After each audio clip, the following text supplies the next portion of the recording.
واتقوا يوما لا تجزي نفس عن نفس شيئا ولا يقبل منها شفاعة ولا يؤخذ منها عدل ولا هم ينصرون صدق الله العظيم رب اشرح لي صدري ويسر لي امري واحلل عقدة من لساني يفقهوا قولي۔ جیسا کہ میں نے عرض کیا تھا، سورہ بقرہ کے 5ویں رکوع سے اور 14ویں رکوع تک تو مسلسل، بلکہ 15ویں رکوع کی بھی پہلی 2 آیات شامل کرنی ہوں گی۔ یہ 10 رکوعوں سے 2 آیات زائد ہیں کہ جن میں خطاب کل کا کل بنی اسرائیل سے ہے۔ البتہ اس میں یہ فرق ہے کہ پہلا رکوع جو ہے وہ ان کو دعوت پر مشتمل ہے، نبی اکرم صلی اللہ علیہ وسلم پر ایمان لانے کی پرزور دعوت۔ بقیہ یہ 9 رکوع جو ہیں یہ ان پر فرض قرارداد جرم ہے جو عائد کی جا رہی ہے۔ ہم نے تمہارے ساتھ یہ احسان و اکرام کیا، تم پر یہ فضل کیا، یہ کرم کیا، تمہیں یہ حیثیت دی، تمہیں یہ مقام دیا، تم نے اس طور سے اپنے اس مشن کی خلاف ورزی کی، اپنے مقام اور مرتبے کو چھوڑ کر اور دنیا پرستی اختیار کی۔ یہ جو 9 رکوع ہیں ان میں بنی اسرائیل کی تاریخ کا تو یوں سمجھیے کہ ایک بہت بڑا حصہ اور نمایاں اس کے فیچرز آئیں گے، لیکن یہ سمجھ لیجئے کہ اصل میں یہ امت مسلمہ کو بھی ایک پیشگی تنبیہ ہے کہ کوئی مسلمان امت جب بگڑتی ہے تو یہ چیزیں اس میں آ جاتی ہیں۔ چنانچہ احادیث موجود ہیں حضور کی، لَيَأْتِيَنَّ عَلَىٰ أُمَّتِي مَا أَتَىٰ عَلَىٰ بَنِي إِسْرَائِيلَ حَزْوَ النَّعْلِ بِالنَّعْلِ، میری امت پر بھی وہ سب حالات وارد ہوں گے جو بنی اسرائیل پر آئے، بالکل ایسے جیسے ایک جوتی دوسری جوتی سے مشابہ ہوتی ہے۔ ایک اور حدیث میں فرمایا لَتَتَّبِعُنَّ سُنَنَ مَن قَبْلِكُمْ، تم لازماً اپنے سے پہلوں کی پیروی کرو گے۔ اور اس میں اس حد تک بھی آپ نے وضاحت کر دی کہ اگر وہ سابق امت مسلمہ، سابق امت، اگر وہ گوہ کے بل میں گھسی تھی تم بھی گھسو گے، اور اگر ان میں کوئی بدبخت ایسا اٹھا جس نے اپنی ماں سے زنا کیا تو تم میں سے بھی کوئی شقی ایسا ضرور اٹھے گا جو یہ حرکت کرے گا۔ اس اعتبار سے ان رکوعوں کو پڑھتے ہوئے یہ نہ سمجھیے یہ اگلوں کی داستان ہے، پچھلوں کی کہانیاں ہیں، نہیں۔ خوش طرح باشد کے سر دل براں، گفت آیت در حدیث دیگراں، یہ ہمارے لیے ایک آئینہ ہے اور ہمیں ہر مرحلے پر سوچنا ہوگا، دروں بینی کرنی ہوگی، انٹروسپیکشن، کہ کہیں اسی گمراہی میں ہم مبتلا تو نہیں، دیکھتے جائیے گا۔ دوسرا نقطہ پہلے سے یہ سمجھ لیجئے، یہ جو 2 آیتیں میں نے 6 رکوع کی تلاوت کی ہیں، بعین ہی یہی 2 آیتیں 15ویں رکوع میں آئیں گی، اور اس کو یوں سمجھیے کہ یہ 2 بریکٹس ہیں۔ 9 رکوعوں کا مضمون ان 2 بریکٹس کے درمیان ہے۔ یہ 2 آیتیں یہاں سے بریکٹ شروع ہو رہی ہیں، وہ 2 آیتیں ان پر بریکٹ ختم ہو رہی ہیں، بعین ہی وہی آیات۔ ایک آیت میں تو شوشے کا بھی فرق نہیں، دوسری آیت میں صرف ترتیب بدلی ہے، مضمون وہی ہے۔ اس کے مابین جو کچھ ہے، اس سے باہر یہ جو 5واں رکوع تھا اس کے مضامین گویا کہ ضرب کھا رہے ہیں بریکٹ کے اندر کے سارے مضامین سے۔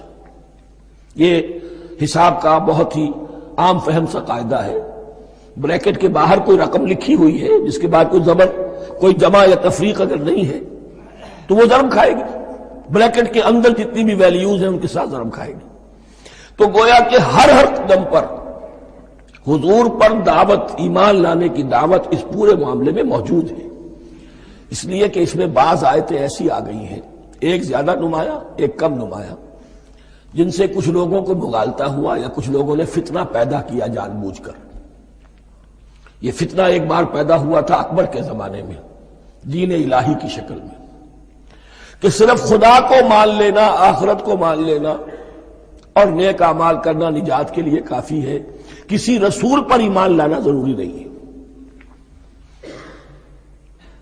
یہ صوفیہ میں بھی یہ فتنہ بہت بڑے پیمانے پر آیا۔ مسجد مندر ہکڑو نور، مسجد میں اور مندر میں ایک ہی نور ہے، سب مذاہب ایک ہی ہے۔ سارا فرق جو ہے شریعتوں کا ہے، عبادت کی ظاہری شکل کا ہے، وہ ہے رسولوں سے متعلق۔ رسولوں کو بیچ میں سے نکال دیجئے تو یہ دین الہی رہ جائے گا، اللہ کا دین۔ اتنا بڑا فتنہ تھا کہ جب ہندوستان میں سیاسی اعتبار سے، حکومت کے اعتبار سے مسلمانوں کا اقتدار چوٹی پر تھا، کلائمیکس پر، اکبر اعظم، اس وقت یہ دین الہی کا فتنہ اٹھا کہ دین محمدی کا اب دور ختم ہو گیا۔ وہ 1000 سال کے لیے تھا، 1000 سال پورے ہو گئے، اب الف ثانی ہے، دوسرا 1000 سال ہے، اس کے لیے نیا دین ہے۔ اسے دین اکبری بھی کہا گیا اور دین الہی بھی کہا گیا۔ اور اس میں ایک آیت آئے گی جس سے استدلال کیا ہے کچھ لوگوں نے۔ اس صدی میں پھر یہ فتنہ اٹھا تھا گاندھی کے فلسفے کے ذریعے سے، اور ایک بہت بڑا نابغہ انسان مسلمانوں میں سے، بہت بڑا نابغہ، جینیس، ابوالکلام آزاد، وہ بھی اس فتنے کا شکار ہو گیا۔ متحدہ قومیت، چنانچہ گاندھی اپنی پرارتھنا میں کچھ قرآن کی تلاوت بھی کراتا تھا، کچھ گیتا بھی پڑھواتا تھا، کچھ اپنشدوں سے، کچھ بائبل سے، کچھ گرو گرنتھ سے۔ معلوم ہو یہ سب ٹھیک ہے، سب ایک ہے، سب لوگوں کو ایک ہونا چاہیے، ایک قوم ہونا چاہیے۔ مذہب تو انفرادی معاملہ ہے، کوئی مسجد میں چلا جائے، کوئی مندر میں چلا جائے، گردوارے میں چلا جائے، کوئی چرچ میں چلا جائے، کوئی سینیگاگ میں چلا جائے، کیا فرق واقع ہوتا ہے؟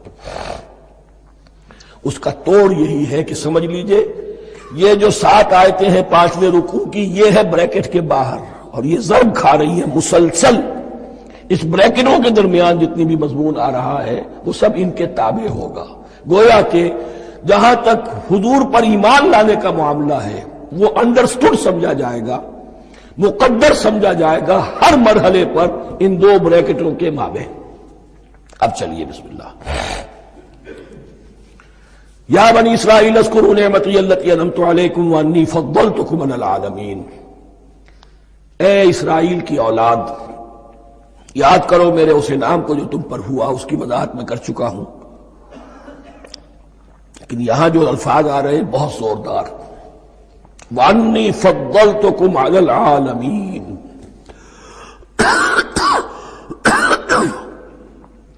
میں نے تمہیں فضیلت عطا کی تمام جہانوں پر۔ یہاں ایک قاعدہ نوٹ کر لیجئے، عربی نحو کا قاعدہ یہ ہے کہ کہیں ظرف جس میں کوئی شے ہے، ظرف کی جمع لے لیتے ہیں، مراد ہوتا ہے مظروف، ظرف کے اندر جو شے ہے اس کی جمع۔ تمام جہانوں پر فضیلت، کیا فرشتوں پر بھی فضیلت؟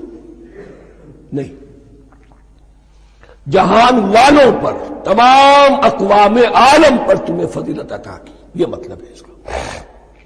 تمام عالموں پر، تمام جہانوں پر، یعنی تمام جہان والوں پر، اس انسان عالم انسانیت کے اندر جتنے بھی مختلف گروہ ہیں، نسلیں ہیں، طبقات ہیں، ان میں فضیلت عطا کی۔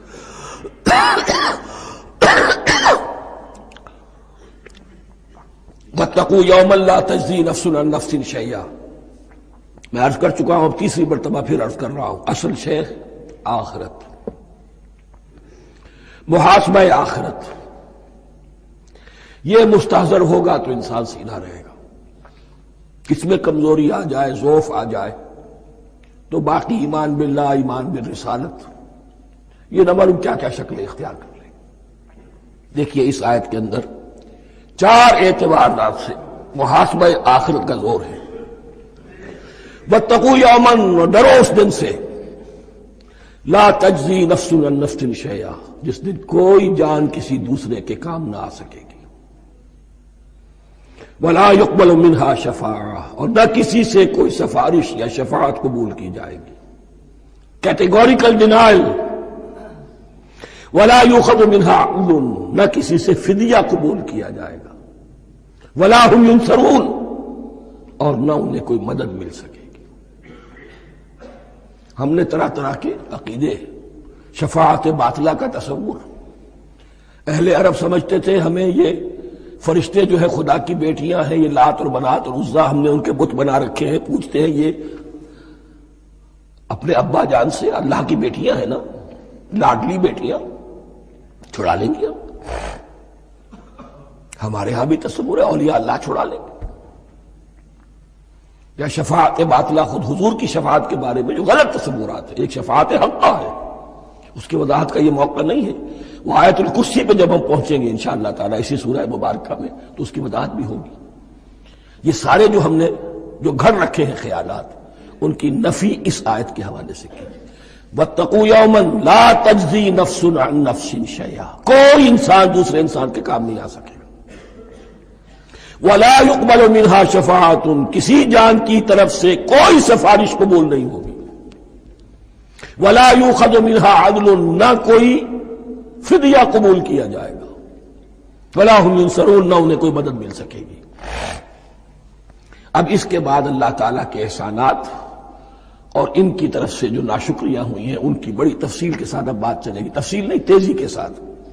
یہ واقعات کئی 100 برس کے ہیں، لیکن ایک تو یہ کہ ان کی تفاصیل مکی صورتوں میں آ گئی ہیں. سب سے زیادہ سورہ اعراف میں ملے گی، اور بھی کئی صورتوں میں آپ کو مل جائے گی. یہاں پر تو پے بپے جیسے کہ ایک قرارداد جرم کسی پر کی جاتی ہے تو اس میں سب گنوائے جاتے، تم نے یہ کیا، یہ کیا، یہ کیا. وَإِذْ نَجَّيْنَاكُم مِّنْ آلِ فِرْعَوْنَ، اور ذرا یاد کرو جب کہ ہم نے تمہیں نجات دی تھی فرعون کی قوم سے. يَسُومُونَكُمْ سُوءَ الْعَذَابِ، وہ تمہیں بدترین عذاب میں مبتلا کیے ہوئے تھے. يُذَبِّحُونَ أَبْنَاءَكُمْ وَيَسْتَحْيُونَ نِسَاءَكُمْ، تمہارے بیٹوں کو ذبح کر ڈالتے تھے اور تمہاری عورتوں کو زندہ رکھتے تھے. عورتیں تو پھر ان کے کام آتی تھی، گھر میں کام کاج کے لونیاں بنتی تھی، گھروں میں ڈال دیتے تھے. لیکن لڑکوں کو، اور یہ 2 موقع پر ہوا ہے بنی اسرائیل کے ساتھ، یہ بعد میں انشاءاللہ اس کی تفصیل آئے گی. وَفِي ذَلِكُمْ بَلَاءٌ مِّن رَبِّكُمْ عَظِيمٌ، اور یقیناً اس میں تمہارے رب کی طرف سے تمہارے لیے بڑی آزمائش تھی. وَإِذْ فَرَقْنَا بِكُمُ الْبَحْرَ، اور یاد کرو جب کہ ہم نے تمہارے لیے سمندر کو پھاڑ دیا یا دریا کو پھاڑ دیا. یہ ایک مختلف فی بات ہے کہ کس جگہ سے کراس کیا تھا بنی اسرائیل نے ایجپٹ سے سینائی پیننسولا آنے کے لیے جزیرہ نما سینا میں. ایک رائے یہ کہ دریائے نیل کو کراس کر کے گئے ہیں، لیکن یہ بات غلط ہے. دریائے نیل تو مصر کے اندر ہے، وہ کبھی بھی مصر کی حد نہیں بنا. کسی کی رائے یہ ہے کہ جو خلیج سویز ہے، بحر قلزم جو ہے ریڈ سی، وہ اوپر جا کر 2 کھاڑیوں میں تبدیل ہو جاتا ہے. خلیج عقبہ مشرق کی طرف اور خلیج سویز مغرب کی طرف، اور ان کے درمیان میں یہ سینائی پیننسولا جو ہے یہ تکون ہے. جیسے ہندوستان بھارت تکون ہے، ایسے یہ پیننسولا ہے. Indian peninsula, Sinai peninsula. اور یہ سویز کینال تو بعد میں بنی ہے. خلیج سویز اور میڈیٹرینین بحیرہ روم کے درمیان یہ کچھ چھوٹی چھوٹی، اگرچہ چھوٹی تھی سمندر کے لحاظ سے، بہت بڑی بڑی جھیلیں تھیں، اور ان جھیلوں ہی کو پھر جوڑ جوڑ کر درمیان میں جو خشکی تھی اس کو کاٹ کر سویز کینال بنائی گئی ہے. تو اب تو یہ ایک مسلسل ایک رابطہ ہے. لیکن معلوم ہوتا ہے کہ یا تو خلیج سویز کو کراس کیا ہے حضرت موسیٰ علیہ السلام نے، اور یہی میری رائے زیادہ یہی ہے، اس لیے کہ کوہ طور جو ہے وہ اس پیننسولا کی ٹپ پر ہے، نیچے ہے یہاں، جہاں پر ان کا قیام رہا اور جہاں پھر حضرت موسیٰ کو 40 دن کے لیے کوہ طور پر بلا کر اور پھر انہیں تورات دی گئی. تو معلوم ہوتا ہے کہ جو خلیج سویز ہے اسے کراس کیا ہے. کراس کس طرح کیا ہے کہ حضرت موسیٰ کے عصا کی ایک ضرب سے سمندر پھٹ گیا. فَكَانَ كُلُّ فِرْقٍ كَالطَّوْدِ الْعَظِيمِ، دونوں طرف چٹانوں کے مانند پہاڑ کی طرح جو ہے وہ سمندر کھڑا ہو گیا، اس کے راستے سے یہ نکل گئے.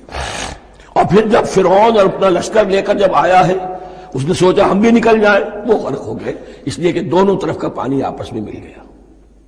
یہ تھی کیفیت، اور معجزانہ کیفیت تھی. یہ کوئی فطرت کے یا نیچر کے اصول کے مطابق بات نہیں تھی. اور میں عرض کر چکا ہوں، آپ کو بتا چکا ہوں معجزہ کسے کہتے ہیں. وَإِذْ فَرَقْنَا بِكُمُ الْبَحْرَ فَأَنْجَيْنَاكُمْ، جب ہم نے تمہارے لیے یا تمہارے ساتھ سمندر کو پھاڑ دیا، تمہارے لیے، تمہارے گزرگاہ بنانے کے لیے، تو تمہیں تو نجات دے دی. وَأَغْرَقْنَا آلَ فِرْعَوْنَ وَأَنْتُمْ تَنظُرُونَ، اور تمہاری نگاہوں کے سامنے فرعون کے لاؤ لشکر کو غرق کیا، تم دیکھ رہے تھے. یہ گزر چکے تھے، اس ساحل پر کھڑے ہیں، ادھر سے یہ داخل ہوئے ہیں اور پانی دونوں طرف سے آ کر مل گیا اور یہ غرق ہو گئے. وَإِذْ وَعَدْنَا مُوسَىٰ 40 لَيْلَةً، اور یاد کرو پھر جب کوہ طور پر ہم نے موسیٰ کو 40 دن کے لیے بلایا. ثُمَّ اتَّخَذْتُمُ الْعِجْلَ، ان کی غیر حاضری میں تم نے بچڑے کی پرستش شروع کر دی، اسے معبود بنا لیا. من بعدہ، اس کی غیر موجودگی میں. وَأَنْتُمْ ظَالِمُونَ، تم بہت بڑا ظلم تھا جس کا ارتکاب کیا. اِنَّ الشِّرْكَ لَظُلْمٌ عَظِيمٌ، عظیم ترین ظلم جو ہے وہ شرک ہے. اور شرک جلی کی یہ شکل کہ بچڑے کو پوج رہے ہو. ثُمَّ عَفَوْنَا عَنْكُمْ مِنْ بَعْدِ ذَلِكَ، پھر ہم نے تمہیں اس کے بعد بھی معاف کیا. یہ ہمارا کرم رہا ہے، ہماری رحمت رہی. من بعد ذلك لعلكم تشکرون، تاکہ تم شکر کرو. وَإِذْ آتَيْنَا مُوسَى الْكِتَابَ وَالْفُرْقَانَ لَعَلَّكُمْ تَهْتَدُونَ، اور یاد کرو جب کہ ہم نے موسیٰ کو کتاب اور فرقان عطا فرمائی. یہ فرقان حق اور باطل کے درمیان فرق کر دینے والی چیز. اور کتاب عام طور پر جو آتا ہے وہ شریعت کے لیے آتا ہے. شریعت بھی دی، کتاب بھی دی، اور فرقان بھی دیا. لعلکم تہتدون، تاکہ تم ہدایت پاؤ. وَإِذْ قَالَ مُوسَىٰ لِقَوْمِهِ، اور یاد کرو جب کہ کہا تھا موسیٰ نے اپنی قوم سے، یا قوم انکم ظلمتم انفسکم باتخاذکم العجل، اے میری قوم کے لوگوں، یقیناً تم نے اپنے اوپر بڑا ظلم کیا ہے بچڑے کو معبود بنا کر. فتوبوا الی بارئکم، پس توبہ کرو اپنے پروردگار، اپنے خالق کی جناب میں. باری اللہ تعالیٰ ہے. باری فاقتلوا انفسکم، تو قتل کرو اپنے آپ کو. یہ چیز جو ہے تورات میں تفصیل سے آئی ہے، قرآن میں نہیں ہے. اسی اعتبار سے میں نے آپ کو بتایا تھا کہ تورات کا مطالعہ اس اعتبار سے مفید ہے کہ بہت سے واقعات جن کا قرآن میں ذکر ہے، اجمالاً اشارہ ہے، اس کی تفصیل کے لیے ہمیں تورات سے رجوع کرنا پڑتا ہے. ورنہ یہ کہ اس آیت کا صحیح مفہوم واضح نہیں ہوگا. فاقتلوا انفسکم، اپنے آپ کو قتل کرو، کیا مانی؟ یہ قتل مرتد کی سزا ہے. وہاں معلوم ہوتا ہے کہ حضرت موسیٰ نے یہ حکم دیا. 12 قبیلے تھے، ہر قبیلے میں سے کچھ لوگوں نے یہ کفر اور شرک کیا، باقی لوگوں نے نہیں کیا. انہیں حکم دیا گیا کہ اپنے قبیلے کے لوگ ان کو قتل کریں جو ان کے قبیلے میں سے اس کفر کے مرتکب ہوئے. انفسکم سے مراد یہ اپنے قبیلے کے لوگوں کو تم قتل کرو. اس لیے کہ قبائلی زندگی جو ہوتی ہے آپ کو معلوم ہے، اس میں کوئی اور قبیلہ ہاتھ لگا دے تو قبائلی عصبیت بھڑک اٹھے گی. 70,000 یہودی قتل ہوئے. اس سے بڑی توبہ اور ممکن نہیں، اس سے بڑا پرج. کسی بھی آئیڈیولوجیکل پارٹی کے اندر پرج بہت ضروری ہوتا. کچھ لوگ آ گئے ایک نظریے کو قبول کر کے، رفتہ رفتہ نظریہ اوجل ہو گیا، کچھ مفادات، کچھ چودراہٹیں یہ مقدم ہو گئی. اسی سے جماعتیں خراب ہوتی ہیں، غلط راستے پہ پڑ جاتی ہیں، تحریکیں بھٹک جاتی ہیں. تو آئیڈیولوجیکل پارٹی، نظریاتی جماعتیں پرج کرتی رہتی ہیں کہ جو بھی ہمارے نظریے سے ہٹ گئے اب ان کو ہم کاٹ کر علیحدہ کر دیں. اور یہی سے قتل مرتد. تو یہ چیز حدیث میں ہے یا پھر قرآن میں یہاں ہے. اس حوالے سے جو لوگ ہمارے ہاں بعض علماء بھی ہیں، جدید دانشور ہیں، جو قتل مرتد کی جو حد ہے اسلام میں اس کو تسلیم نہیں کرتے. لیکن میرے نزدیک یہ شریعت موسوی کا تسلسل ہے کہ شریعت موسوی کی جس شے کو بدلا نہ گیا ہو، جس کے بارے میں صراحتاً یہ معلوم نہ ہو کہ یہ شے تبدیل کر دی گئی، تو وہ شریعت محمدی کا جزو بن گئی. زنا پر رجم کا معاملہ بھی یہی ہے. قرآن مجید میں رجم کی صحیح آیت کوئی موجود نہیں ہے، حدیث میں ہے. قرآن مجید میں مرتد کے قتل کے لیے کوئی آیت موجود نہیں ہے، حدیث میں ہے، سنت میں ہے. اور دونوں کی کا جو منبع ہے وہ اصل میں تورات ہے. تو اس بات کو اچھی طرح نقل کر دیجئے. یہ جگہ اکثر لوگ جو ہے یہاں بہت سرسری طور سے گزر جاتے ہیں، یہ بہت اہم ہے. اور اس کے لیے تورات کی طرف رجوع کیجئے. 70,000، 6 لاکھ کل تھے. جب یہ مصر سے نکلے ہیں 6 لاکھ تھے. کتنے عرصے کے بعد پیننسولا پہنچے ہیں، سینائی پیننسولا میں اور طور میں، کچھ اور ان کی تعداد بڑھ گئی ہوگی، لیکن یہ کہ ان میں سے 70 لاکھ کو قتل کیا اپنے ہاتھوں سے۔ ہر قبیلے نے اپنے جو مرتد تھے ان کو اپنے ہاتھ سے قتل کیا۔ فَتُوبُوا إِلَىٰ بَارِئِكُمْ فَاقْتُلُوا أَنفُسَكُمْ ذَٰلِكُمْ خَيْرٌ لَكُمْ عِندَ بَارِئِكُمْ، یہی تمہارے لیے تمہارے رب کے نزدیک بہتر بات ہے۔ فَتَابَ عَلَيْكُمْ، تو اللہ نے تمہاری توبہ قبول کر لی۔ توبہ قبول کس طرح ہوئی؟ یہ تزکیہ ہوا ہے امت کا کہ ان میں سے جن لوگوں نے اتنی بڑی غلط حرکت کی ہے ان کو کاٹ کر، ذبح کر کے، ان کو قتل کر کے پھینک دیا۔ انہ هو التواب الرحیم، یقیناً وہ تو ہے ہی بہت توبہ کا قبول فرمانے والا اور بہت رحم فرمانے والا۔ وَإِذْ قُلْتُمْ يَا مُوسَىٰ لَن نُّؤْمِنَ لَكَ حَتَّىٰ نَرَى اللَّهَ جَهْرَةً، ایک اور واقعہ ان کی تاریخ کا۔ اور یاد کرو جب کہ تم نے کہا تھا اے موسیٰ ہم تو تمہاری بات نہیں مانیں گے۔ ایمان کے بعد جب لام کا حرف آئے تو اس کے معنی صرف تصدیق کے ہوتے ہیں۔ لن نؤمن لک، ہم آپ کی بات کی تصدیق نہیں کریں گے، حتی نر اللہ جہرتن، جب تک کہ ہم دیکھ نہ لیں اللہ کو عیانن۔ ہمیں کیا پتا اللہ نے یہ کتاب دی آپ کو، آپ تو لے کر آ گئے۔ ہمارے سامنے تو پتھر کی کچھ تختیاں ہیں، اس پہ کچھ لکھا ہوا، کس نے لکھا ہمیں کیا پتا۔ اب دیکھیے ایک حضرت موسیٰ کی خواہش تھی رب ارنی انظر الیک، وہ کچھ اور شے تھی۔ یہ تخریبی ذہن ہے جو یہ کہہ رہا ہے کہ ہم بھی چاہتے ہیں کہ اللہ کو اپنی آنکھوں سے دیکھیں اور معلوم ہو کہ واقعی اس نے یہ کتاب آپ کو دی ہے۔ فَأَخَذَتْكُمُ الصَّاعِقَةُ، تو تمہیں آپ پکڑا ایک بہت بڑی کڑک نے، ایک بہت بڑی کڑک ہوئی اور سب کے سب مردہ ہو گئے۔ وَأَنْتُمْ تَنظُرُونَ، تمہارے دیکھتے دیکھتے ایک کڑک نے تمہیں آ لیا۔ ثُمَّ بَعَثْنَاكُم مِّن بَعْدِ مَوْتِكُمْ، پھر ہم نے تمہیں دوبارہ اٹھایا تمہاری موت کے بعد۔ بعض لوگ اس کی یہ تعویل کر رہے ہیں کہ یہ موت نہیں تھی بلکہ بے ہوش ہو گئے تھے، یعنی جو بھی کڑک تھی اس کی وجہ سے سب کے سب بے ہوش ہو کے گر گئے۔ لیکن میرے نزدیک یہاں تعویل کی ضرورت نہیں، بعد سے بعد الموت اللہ کے لیے کوئی مشکل نہیں۔ ہم الفاظ کو خواہ کاہے کو ان کے اصل جو مفہوم ہے جو کہ صاف ہے، صریح ہے، اس سے خواہ کاہے کے لیے موڑ کر لے کر جائے۔ ثم بعثناکم من بعد موتکم لعلکم تشکرون، تاکہ تم شکر کرو۔ وظللنا علیکم الغمام وانزلنا علیکم المن والسلوى، اور ہم نے تم پر ابر کا سایہ کیا۔ اب 6 لاکھ کا قافلہ چل رہا ہے، سینائی پیننسولا، صحرا، کوئی اوٹ نہیں، کوئی سایہ نہیں، دق و دق، دھوپ کی تبش۔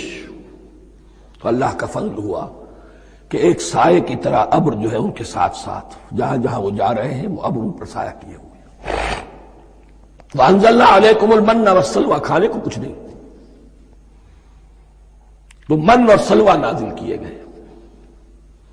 من ایسے اترتا تھا رات کے وقت کہ جیسے شبنم کے قطرے ہوتے ہیں، لیکن وہ ہوتا تھا کسی ایسی چیز کا جس میں شیرینی تھی، اور پھر وہ زمین پر آ کر جم کر وہ ایک گویا کے دانہ بن جاتے تھے، یہ ان کا اناج ہو گیا۔ کاربوہائیڈریٹ سپلائی اس سے ہو گئی، من سے۔ اور سلوہ ایک خاص قسم کا پرندہ بٹیر کی شکل کا جو بے پناہ بڑی تعداد میں ان کے بڑے بڑے جھنڈ آتے تھے شام کے وقت، اور وہ ان کے ڈیرا جہاں ہوتا تھا اس کے گرد وہ اتر آتے تھے، اور رات کی تاریکی میں یہ آسانی سے ان کو پکڑتے تھے، ان کو کھاتے تھے بھون کر، اور یہ ان کی پروٹین ہو گئی۔ پوری غذا جو ہے اللہ تعالیٰ نے ان کو فراہم کر دی۔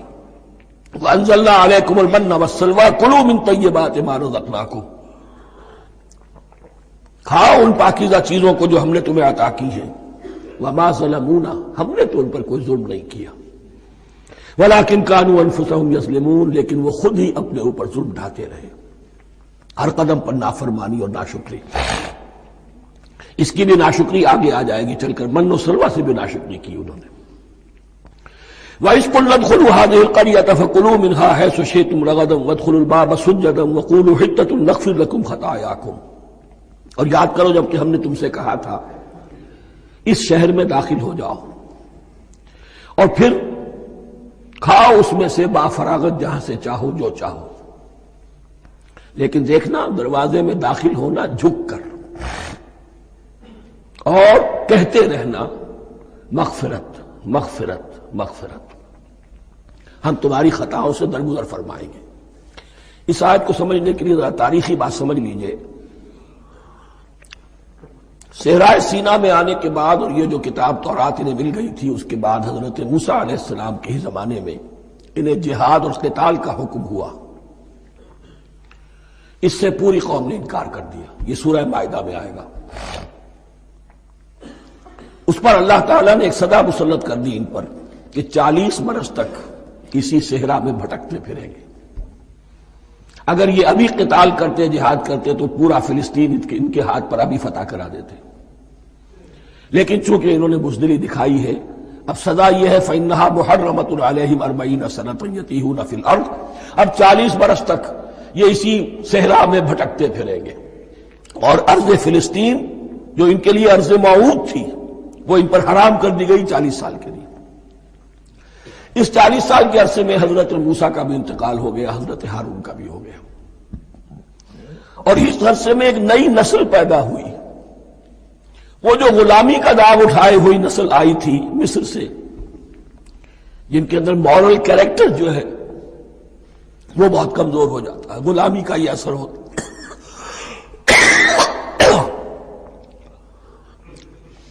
وہ پوری نسل ختم ہو گئی، نئی نسل اب پیدا ہوئی، 40 برس صحرا میں پیدا ہوئے، یہی پلے بڑھے، ان میں اب ایک جذبہ تھا۔ حضرت موسیٰ کے پھر جو خلیفہ تھے یوشع ابن نون، جوشوا، تورات میں ان کا نام جوشوا ہے، یوشع، ان کی سرکردگی میں اب بنی اسرائیل کی اس نئی نسل نے قتال کیا، جنگ کی، اور پہلا شہر جو فتح ہوا وہ اریحا۔ آج بھی وہ شہر جو ہے جیریکو جو آپ دیکھتے ہیں خبروں کے اندر آتا ہے بار بار، اریحا اس کا پرانا نام ہے، یہ شہر فتح ہوا، اس فتح کی بات کا تذکرہ ہو رہا ہے۔